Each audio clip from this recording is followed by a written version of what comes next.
আজকে দেশের জন্য দরকার শত শত out of the box idea. দেশের মানুষের কাজ দরকার, জীবন বদলে দেওয়ার মতো বিষয় দরকার, যা সমাজকে জাগায় তুলবে। এমন পরিকল্পনা নিতে হবে যেন সমাজে এটা একটা সরাসরি প্রভাব পড়ে, কর্মসংস্থান হয়, একে অন্যের সাথে একটা সংযোগ আর সংহতি গড়ে ওঠে। এইভাবেই দেশ ঘুরে দাঁড়াইতে পারবে। কাজে ব্যস্ত হয়ে গেলে সমস্যা দূর হবে। নানা জায়গায় নানা সমস্যা হতেছে, অনৈক্যের দোষ দিতেছে, আরে কাজ দিতে হবে তো মানুষকে। মানুষের জীবনের সংকট তো দূর হয় নাই, অনেক অনেক কাজ করতে হবে আমাদের সকলকে। আশা করি আইডিয়া জেনারেশনে আমি আমার কিঞ্চিত দক্ষতার প্রমাণ রাখতে পারছি। আমি তো আইডিয়া দেবই, এটা আমার পেশা, কিন্তু আপনারাও হাত লাগান, আইডিয়া দিয়ে চমকাই দেবেন সবাইকে। আর মাথায় রাখবেন, সরকার খুব বেশি সাহায্য করতে পারবে না টাকা কড়ি দিয়া। আজকে যে আইডিয়াগুলো দিয়ে আলাপ করব, এটা মূলত স্থানীয় সরকার মন্ত্রণালয়, সমাজ কল্যাণ মন্ত্রণালয় এবং পরিবেশ মন্ত্রণালয়ের কাজ। পরিকল্পনায় যাওয়ার আগে কেন এই পরিকল্পনা, আর এই পরিকল্পনা আসলে কি ধরনের কাজ করবে, কোন কোন সমস্যার সমাধান করবে, সেটা আগে বলেন। এই পরিকল্পনাগুলা সবগুলা কমিউনিটি এনগেজমেন্ট বাড়াবে, মানে একে অন্যের সাথে সংযোগ, সমাজের সদস্যদের পারস্পরিক সংযোগ বাড়াবে, কর্মসংস্থান করবে, পরিচ্ছন্নতা বাড়াবে, পুষ্টি বাড়াবে, আর কমিউনিটি একটা রিসোর্স জেনারেট করবে। সেই রিসোর্সটা কি আমরা সেটা পরে দেখব। একটা না, কয়েকটা কাজ একসাথে। কে করবে কাজটা? সিটি কর্পোরেশন বা পৌরসভা।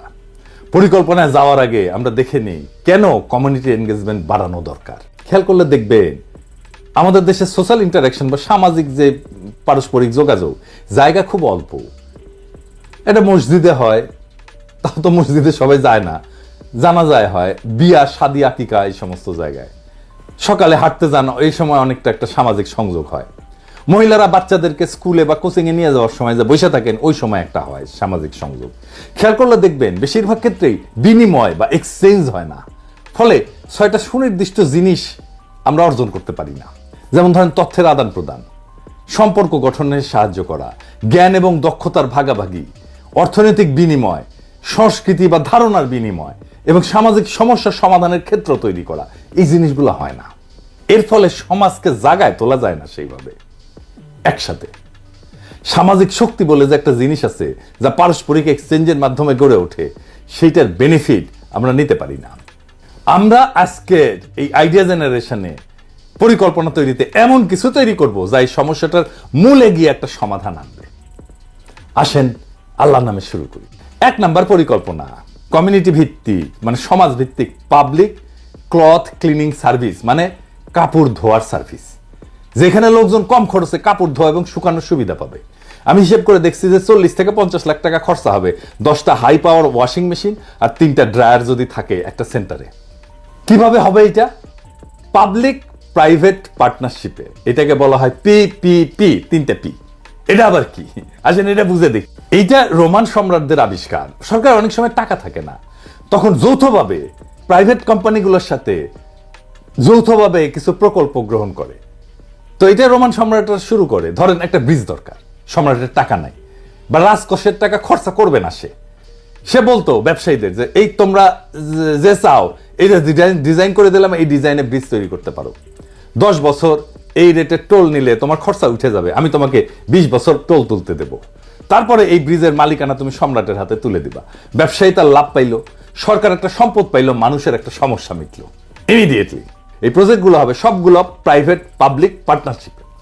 জায়গা দিবে কমিউনিটি, সমাজ জায়গা দেবে, পৌরসভা দেবে পানি আর বিদ্যুৎ, কাপড় ধোয়ার ফি নেবে প্রাইভেট কোম্পানি যারা বিনিয়োগ করবে। একটা ওয়াশিং সাইকেল এবং একটা ড্রায়ার, মানে একটা ওয়াশিং মেশিনে যতগুলা কাপড় আপনি ঢুকাইতে পারবেন ততগুলা, এবং একটা ড্রাইং মেশিনে যতগুলো কাপড় আপনি ঢুকাইতে পারবেন, সেটা যদি 30 থেকে 50 টাকা হয় তাহলে সেটা সহনীয় হবে আমার হিসাবে। মেশিনের নাম্বার থাকবে, কাপড় মেশিনে ঢুকাই দিয়া মেশিনের নির্দিষ্ট মেশিন নাম্বার চালুর জন্য নিজেই পেমেন্ট করতে পারবে এই সুইচ বক্সে, তাহলে মেশিন চালু হয়ে যাবে। ইনফ্যাক্ট এইভাবে কোনো লোক রাখারও দরকার নাই, তবে আমাদের সবাই এইভাবে মেশিন চালাইতে পারবে না, তাই 1 বা 2 জন রাখতে হবে। সকাল থেকে সন্ধ্যা পর্যন্ত 2 শিফটে চলবে আর কি, মানে 16 ঘন্টা চলবে, 2 জন এটা চালাইতে পারবে। লাভ কি হবে?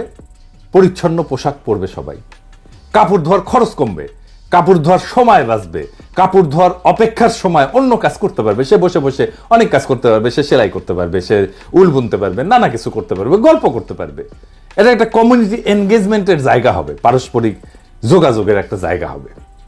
কাপড়ের স্থায়িত্ব বাড়বে, কিন্তু কাপড় শুকানোর জন্য দড়ি টানানোর দরকার পড়বে না, স্পেস বাঁচবে, কর্মসংস্থান হবে কিছু লোকের।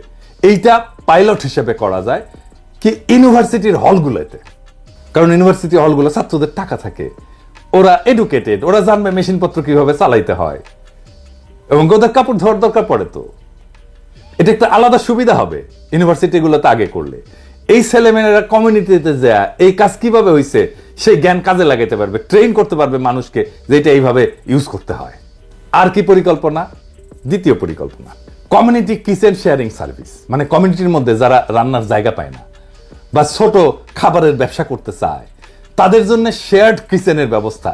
একইভাবে মানে সবাই মিলে শেয়ার করবে এরকম কিছু, একইভাবে জায়গা দেবে কমিউনিটি, ইলেকট্রিসিটি গ্যাস দেবে পৌরসভা, প্রাইভেট পাবলিক পার্টনারশিপে হবে, একেবারে মডার্ন কিচেন হবে, অনেকগুলো চুলা থাকবে, সার কইরা ধোয়ার জায়গা থাকবে, এমনকি বাসনপত্র ধোয়ার জায়গা থাকবে, কিচেন ব্যবহার করা শিখাই দেবে, দলে দলে এসে রান্না করবে, খাবার আর পুষ্টি নিয়ে আলাদা ক্লাসের ব্যবস্থা থাকবে, কুকিং ক্লাস হবে ছাত্রছাত্রীদের জন্য, তারা উৎসব করে রান্না শিখবে এসে দলে বেঁধে।